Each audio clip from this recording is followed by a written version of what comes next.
Yang Sejarah Melayu lain ni. Syelebar. Yang ini ni Sulalatus Salatin lah. Tetapi kalau historiografer, dia dah melihat ni pun dia dah kata salah dah ni. Sebab ini bukan sejarah Melayu. Yang ini sebenarnya Sulalatus Salatin. Khas untuk memperikan tentang dinasti yang Melaka punya lah. Anda sedang mendengar siaran Teh Tarik Podcast dibawa oleh kawahbuku.com. Hai, Assalamualaikum dan salam sejahtera. Bersama-sama lagi di dalam Teh Tarik Podcast yang ditarik khas oleh Kawah Buku. Masih di dalam siri Menjadi Malaysia bersama Mat Koi, aku Azan Safa dan juga Iskandar Kamil. Dan kita ada penonton lain sebenarnya, Ikmal kat di sana. Sebutlah nama. Hai Ikmal. Pelajar SPM tahu ni. Tiba-tiba nak ikhtiar kan. Sebagaimana biasa, kita akan memperkenalkan tentang satu buku, satu episod. Dan buku bertuah pada minggu ini adalah Historical Fact and Fiction yang dikarang oleh sarjana besar Syed Muhammad Nakib Alatas. Koi? Kena ni. Bila kau cadangkan buku ni, kena dengan kita punya topik yang bersambung daripada minggu lepas yang tak habis-habis lagi, iaitu tentang historiografi. Jadi ataupun buku pensejarahan. Ni buku berkaitan dengan ini antara buku, hari tu kita ada bagi contoh apa tu, buku Chia Bungkeng kan. Chia Bungkeng ni pun satu bentuk historiografi, pensejarahan. Yang ini satu lagi. Dan Historical Fact and Fiction, Syed Muhammad Nakib Alatas. Buku ni kalau siapa yang nak memahami tentang bagaimana kajian historiografi ataupun pensejarahan dibuat, ini adalah salah satu contoh lah. Dalam buku ni dia mengkritik balik tulisan-tulisan oleh sejarawan yang juga merupakan pentadbir kolonial, pegawai penjajah yang menulis tentang sejarah Malaysia. Jadi dia mengkritik balik lah kan. Sebab itu kita di Kawah Buku, kalau membaca semua boleh membuka www.kawahbuku.com. Sebenarnya kita ada satu ruangan, dalam tu adalah ruangan blog. Dan di dalam blog tu biasanya kita akan meletakkan buku excerpt, dan juga beberapa pandangan-pandangan dan idea-idea seputar wacana-wacana yang kita buat di Mandala juga kita masukkan di dalam kita punya blog. Dan salah satu tajuk blognya adalah perihal tentang buku ini. Yang so kena pergi lawati. Boleh lawati blog Kawah Buku blog tu. Lama dah tak update. Koi, balik semula kepada Alright. perbincangan kita pada minggu lepas. Berkaitan dengan last kau bincang ialah apabila kita meneliti tentang perkembangan ilmu historiografi, perkembangan pemikiran, perkembangan ilmu historiografi daripada empiricism, kemudian macam mana datangnya kritik Marx, kemudiannya daripada Marx tu sendiri datangnya subaltern, dan kau cakap masih banyak lagi benda tu berkembang. Dan koi teruskan perbincangan minggu ni. Sebab apa yang minggu lepas kita memerikan tentang dia sebenarnya selari dengan perkembangan pemikiran manusia. Manusia ni berfikir kan, di dalam dia punya perjalanan sejarah manusia tu, pemikiran juga berkembang. Jadi bermula dengan yang aku cerita minggu lepas tu, kebenaran tu hak milik Tuhan. Kemudiannya ada perkembangan yang kemudiannya mengajukan bahawasanya manusia pun boleh menentukan kebenaran. Kebenaran sejarah iaitu melalui dokumen, iaitu empiricism. Kemudian ada kritik terhadap empiricism daripada Marxist historian yang melihat bahawasanya kalau kita mengambil kaedah yang digunakan oleh kelompok empiricism ni, ia hanya menceritakan tentang sejarah elit sahajalah. Sebab dokumen-dokumen ni biasanya ditulis oleh orang-orang yang boleh membaca, boleh menulis, dan pada zaman tu lah. Pada zaman tu orang yang celik huruf ni kurang. Jadi macam mana dengan sejarah mereka, sejarah orang-orang bawahan. Jadi Marxist historian ni mengambil pendekatan, salah satu daripadanya adalah untuk melihat bahawasanya sejarah ni bukan hanya sejarah elit, tetapi juga ada sejarah yang lain daripada elit, yang lain daripada apa yang tertulis dalam dokumen, iaitu sejarah orang-orang bawahan. Yang aku bagi contoh dalam episod lepas, mungkin boleh letak Iskandar dekat apa tu yang episod lepas punya, aku ada terangkan tentang subaltern history. Yang ini ni sejarah orang yang tidak mempunyai suara lah. Giving voice to the voiceless, maknanya memberi suara kepada mereka yang tak punya suara. So selain daripada subaltern history, dia pecahan daripada kritik terhadap sejarah ni adalah sejarah elit. So kita ada sejarah ini adalah sejarah lelaki. Itu kritik juga tu. Sebab kebanyakan penulis-penulis ni pada waktu yang dulu di zaman yang mempunyai paradigma pemikiran yang sebegitu, lelaki diangkat. Jadi sejarah perempuan mana? So ada satu lagi cabang daripada kritik-kritik terhadap sejarah ni, woman history ataupun sejarah perempuan. Sejarah perempuan. Kemudian ada lagi daripada tu sejarah petani. Sejarah petani. Kemudian sejarah buruh. Di dalam conventional history ataupun sejarah-sejarah yang sebelum ni yang mengangkat elit, jadi sejarah bukan hanya sejarah daripada dokumen, tetapi juga sejarah boleh ditemui daripada mereka yang tidak diangkat oleh dokumen-dokumen yang lalu. Kan? Jadi ini antara contoh-contoh tentang perkembangan ilmu dan disiplin sejarah lah. Jadi dalam konteks ni ada satu paradigma pemikiran, iaitu paradigma pemikiran postmodernis. Postmodern lah. So postmodern ni aku rasa antara yang memberi semacam kritik terhadap empiricism, dan pada masa yang sama dia membuka jalan kepada pengungkapan sejarah-sejarah yang lain. Contohnya sejarah perempuan, sejarah petani, sejarah buruh kan. Yang ini ni adalah kontribusi khususnya daripada orang panggil school of thought lah. Maknanya daripada satu jalur pemikiran sejarah yang dipengaruhi oleh postmodern dan juga Marxis lah, yang mahu melihat bahawasanya sejarah turut merangkumi mereka yang di bawah, golongan bawahan, rakyat bawahan, kumpulan terpinggir kan, supaya kita tidak menafikan juga bahawa mereka juga mempunyai sejarah. Yang ini ni adalah salah satu daripada perkembangan lah, dan historiografi dan pensejarahan ini antara orang kata subjek-subjek di dalam kajian pensejarahan yang memperlihatkan tentang pelbagai perspektif lah. Dia cuba untuk mengangkat kepelbagaian perspektif di dalam melihat sejarah. Okey. Right. Kau pernah dengar macam kalau aku tak tahulah benda ni postmodern ke tak, tapi macam post-truth kan, ataupun kebenaran itu tidak mutlak, tapi kebenaran itu kan milik sesiapa sahaja yang ialah pada perspektif ni adalah benar.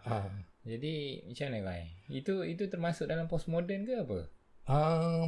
Ni pandangan aku. Pandangan aku, post-truth society ni adalah salah satu daripada fenomena yang tercetus daripada postmodern lah.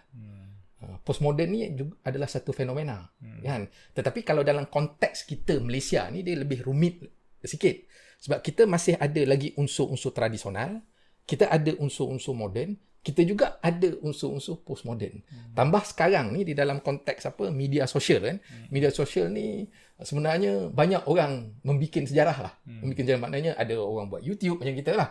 Ada orang menulis, ada orang buat Facebook, contohnya yang popular aku rasa The Patriot. Patriot ni adalah salah satu daripada kumpulan yang menulis sejarah juga. Mereka ni mungkin pengkaji sejarah, mungkin juga peminat sejarah, dan memberi satu perspektif yang bersifat popular lah, dan ramai kan kalau kita tengok follower daripada Patriot lah. Tetapi itu yang menariknya historiografi ni, sebab historiografi ni akan melihat apa yang ditulis dan melakukan kritik dan juga penilaian terhadap penulisan-penulisan yang dilakukan oleh penulis-penulis sejarah ni.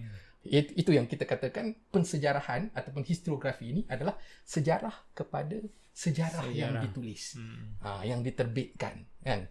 Jadi aku rasa bila kita meletakkan kepelbagaian perspektif dan pelbagai jenis sejarah ni, dia berbalik kepada untuk mencari inilah kebenaran. Kan? Jadi kalau dalam postmodern ni dia melihat kebenaran tu bersifat relatif lah.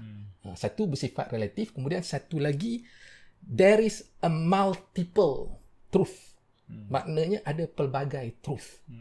Truth ni bukan hanya satu, tetapi kebenaran tu bukan hanya satu, tapi kebenaran ni ada pelbagai. Sebagai contohnya, kan, kebenaran mungkin daripada subaltern history ni ada satu kebenaran. Perempuan pun ada satu kebenaran yang tersendiri. Khususnya apabila dia tidak diungkapkan oleh naratif sejarah yang konvensional. Dia dah jadi semakin kompleks dan juga rumit rumit lah bila bercakap tentang kebenaran ni kan. Cuma yelah, akhirnya kita balik kita nak bincang pasal menjadi Malaysia kan. Macam mana kita nak menentukan kebenaran dalam keadaan ini balik pada basic dah. Kita nak menentukan kebenaran dalam keadaan kita tidak berada pada ketika itu. Betul. Kita tidak berada di waktu itu, kita tidak menyaksikan keadaan, kita tidak mendengar pun apa-apa pada ketika itu. Tapi kita nak menentukan kebenaran tersebut. Itu yang aku rasa kebenaran tu bersifat fragmented ataupun ada fragmen-fragmen kebenaran yang tertentu lah. Maknanya kita tidak dapat untuk merangkul kesemua kebenaran sebab contohnya satu peristiwa tu kemungkinan ada banyak aktor. Kan? Contohnya macam reformasi lah. Yang kita nampak reformasi 1998 mungkin Anwar Ibrahim. Anwar Ibrahim. Tetapi kita tak nampak kan orang-orang di bawah tu yang menggerakkan. Kan? Siapa yang menggerakkannya? Siapa yang orang yang turun ramai-ramai berdemonstrasi pada tahun 1998? Apa sejarah dia orang? Apa cerita dia orang? Jadi kita tak dapat semua. Tapi apa yang kita boleh perolehi melalui kajian dan metodologi lah untuk mendapatkan kebenaran ni, maknanya yang bersifat metodological lah. Kaedah yang kita gunakan tu maknanya perlu reliable lah. Perlu reliable ataupun perlu kebolehpercayaan. Kebolehpercayaan kaedah tu penting untuk kita mendapatkan fakta. Tetapi fakta yang kita dapat tu kemungkinan kita tak dapat merangkul ke semua kebenaran, tapi kita mungkin merangkul fragmen-fragmen kebenaran. Fragmen-fragmen kebenaran. Dan satu lagi, kalau macam reformasi tu kira macam jangka masa yang macam dekat lah kan. Macam jangka masa yang dekat. Iaitu 10 tahun ataupun 20 tahun yang lepas lah kan. Itu maknanya ada rekod apa semua. Tapi bagaimana kita nak mengungkapkan sejarah yang ratus tahun dahulu. Sebab tu dia di dalam historiografi juga, di antara perbahasan di dalam historiografi ataupun pensejarahan ni ialah tentang bagaimana untuk kita mentafsirkan sesuatu peristiwa yang berlaku ratusan tahun dahulu, tetapi untuk memastikan kita tidak dipengaruhi dengan nilai kita pada hari ini. Betul. Yang itu tu penting tu, yang tu penting. Itu sebab ada satu ungkapan tu, aku tak tahu siapa yang tulis ni. Mungkin Collingwood kot. Collingwood ni adalah antara sarjana tentang history of ideas lah. Sejarah idea. Macam aku cakap lah, sejarah ni ada banyak kan. Salah satunya sejarah idea. Aku Collingwood kot. Dia kata all history is a present history. Maksudnya sejarah yang lepas tapi ditulis oleh kita pada hari ini. Tetapi kita kena memastikan bahawasanya bila kita tulis pada hari ini itu kita tidak menggunakan nilai moral pada hari ini ataupun kita punya persepsi ataupun paradigma pemikiran pada hari ini, tetapi kita cuba untuk mencari apa nilai, apa pandangan moral ataupun apa sentimen, apa pemikiran pada zaman itu. Okey, macam mana konteks pada zaman itu. Okey, kau menggunakan satu istilah. Aku tengah tercari-cari tadi apa istilah dia, konteks. Jadi kita perlu memahami konteks pada waktu itu. Apa nilai yang dipakai. Jadi untuk mengetahui tentang apa nilai itu, kita mungkin tak dapat nak mengetahui sepenuhnya. Tetapi salah satu caranya, kalau dalam kaedah tu, intertekstual lah. Maknanya kita ada banyak teks-teks pada zaman yang silam, kita comparekan untuk mencari apa nilai yang diperkongsikan pada ketika itu, bukan pada ketika sekarang ni. Jadi itu mungkin sedikit sebanyak lah boleh memastikan kita punya kajian sejarah tu lebih, orang kata, hampir dengan kebenaran lah. Menarik kau. Aku rasa topik berkaitan historiografi ni kita dah tapau 3 episod. Episod 11, 12 dan episod 13. Aku tak tahu. Cukup. Sebab terlalu panjang. Sebab bila kita nak bincang tentang pensejarahan atau historiografi, dia ada, Azan, orang belajar historiografi ni, pensejarahan ni, itu mungkin 1 tahun lah. Dia ada satu kos ataupun kuliah yang khusus, 1 semester ataupun 1 tahun. Kita nak buat dalam masa 15-20 minit saja. 15 minit. Kita ringkaskan je lah. 3 episod. Hebat kau. Tapi kalau aku nak tambah satu lagi, orang yang membuat kerja historiografi ni, contohnya macam buku Syed Hussein Syed Nakib Al-Atas ni yang kita perkenalkan tadi ni, kalau kita tengok apa dia punya, aku yakin lah kalau kita tengok dia terconting mata buku. Tutup. Kalau kita tengok mungkin bibliografi dia mungkin banyak lah. Bibliografi dia mungkin ada banyak bibliografi dia. Sebab apa? Sebab untuk aku sebagai seorang historiografer, kau kena banyak baca. Banyak baca. Sebab masa kita bincang masa episod yang pertama itu hari kan, bukan pertama lah, episod yang keberapa tu yang kita start historiografi, episod ke-11. Episod ke-11 kan, dalam episod ke-11 tu, dan dia juga historiografi ni dia melihat, ataupun pensejarahan ni dia melihat pelbagai perspektif dan tafsiran, perubahan tafsiran. Jadi maknanya apa? Jadi maknanya dia perlu membaca banyak. Aku bagi contoh satu. Aku contohnya, tapi betul lah buku ni, bibliografi dia tak letak di belakang macam biasa, tapi dia melalui footnote dia lah. Tapi aku yakin biasanya seorang historiografer memang perlu banyak membaca buku sejarah, sebab sejarah ni ada tafsiran yang berbeza-beza. Jadi dia perlu meneliti setiap tafsiran yang ada. Aku bagi satu contoh. Ini ada 2 buku. Ini nasib baik sebab aku baca kan. Ini Sulatus Salatin yang diselenggarakan oleh Muhammad Haji Saleh. Yang ini pula Suratus Salatin yang diselenggarakan oleh Sama Ahmad. 2 ni kalau siapa yang baca, dia akan nampak ada perbezaan dia. Kan? Jadi bila ada perbezaan tu, kalau dalam historiografi dia akan tanya apa motivasi dia. Kan? Ni satu lagi kan? Ini sejarah Melayu lain Syalaba. Yang ini ni Sulatus Salatin lah. Tetapi kalau historiografer, dia dah melihat ni pun dia dah kata salah dah ni. Sebab ini bukan sejarah Melayu. Yang ini sebenarnya Sulatus Salatin. Khas untuk memperikan tentang dinasti yang Melaka punya lah. Kan? Jadi dalam konteks ni, yang ini ditulis Syalaba lah. Sejarah Melayu ni, Malay Annals, terjemahan daripada Malay Annals sebenarnya Raffles. Jadi sebenarnya Raffles sudah membuat kesilapan. Ini historiografer punya fungsi lah untuk melihat ketepatan tu. Jadi aku nak ambil contoh. Kalau dalam yang ini ni, aku tak tahu kenapa Prof. Muhammad Haji Saleh dia tak masukkan satu episod penting, iaitu episod rasuah. Maknanya sebelum Melaka jatuh tu ada peristiwa tentang rasuah. Rasuah kalau dalam ni ada.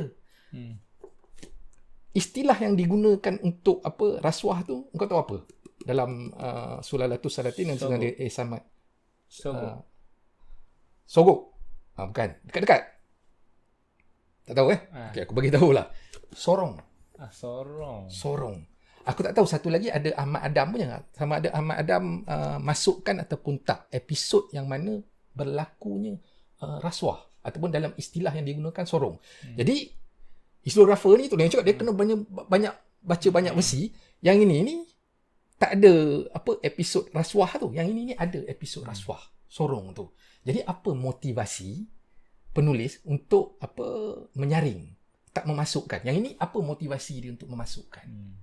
Kan? Jadi sebagai seorang historiographer ni, bila kita tahu tentang historiografi ni, maknanya kita akan lebih kritis apabila melihat dan membaca sejarah. Kita tak terima saja sejarah bulat-bulat, khususnya di dalam zaman pasca kebenaran. Masyarakat pasca kebenaran ataupun post-truth society. Yang mana sentimen dan emosi, khususnya emosi yang bersifat etnik ataupun agama, mempengaruhi untuk dia menerima sesuatu fakta tu. Jadi kalau kita ada pemahaman tentang pensejarahan ataupun historiografi, harap-haraplah kan mereka yang membaca kita punya mendengar ataupun menonton kita punya program ni lebih tercerah dan lebih kritis apabila membaca, menonton apa sahaja yang bersifat sejarah. It is an analytical tool to be more critical to history. Itulah yang kita ulang daripada episod yang ke-11 bila kita bercakap tentang historiografi, adalah pentingnya ilmu historiografi ni sebagai satu alat untuk menjadikan kita lebih kritis dan lebih cermat dalam mengamati sejarah. Tepat.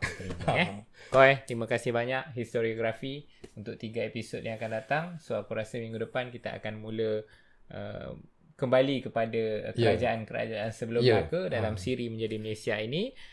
Koi, penerangan yang baik, harap-haraplah penerangan yang yalah dalam masa yang singkat kau kena terangkan benda yang besar ni kan. Jadi itu adalah satu cabaran dan kau telah menyambut cabaran tu dan kau telah memberi yang terbaik lah pada pandangan aku. Harap-harap siapa yang mendengar, siapa yang menonton juga turut mendapat manfaat lah. Dan kita terbuka kepada kritik lah sebenarnya. Sebab betul. Kita pun tidak memiliki kebenaran sepenuhnya. Ya, boleh tinggalkan komentar, boleh tinggalkan kritikan di ruangan komen dan sila tinggalkan kritikan. Dalam masa yang berbaki ini, layari www.kawahbuku.com untuk mendapat buku-buku pilihan terbaik anda. Jumpa dalam episod yang akan datang. Terima kasih, Koi. Terima kasih, Zan.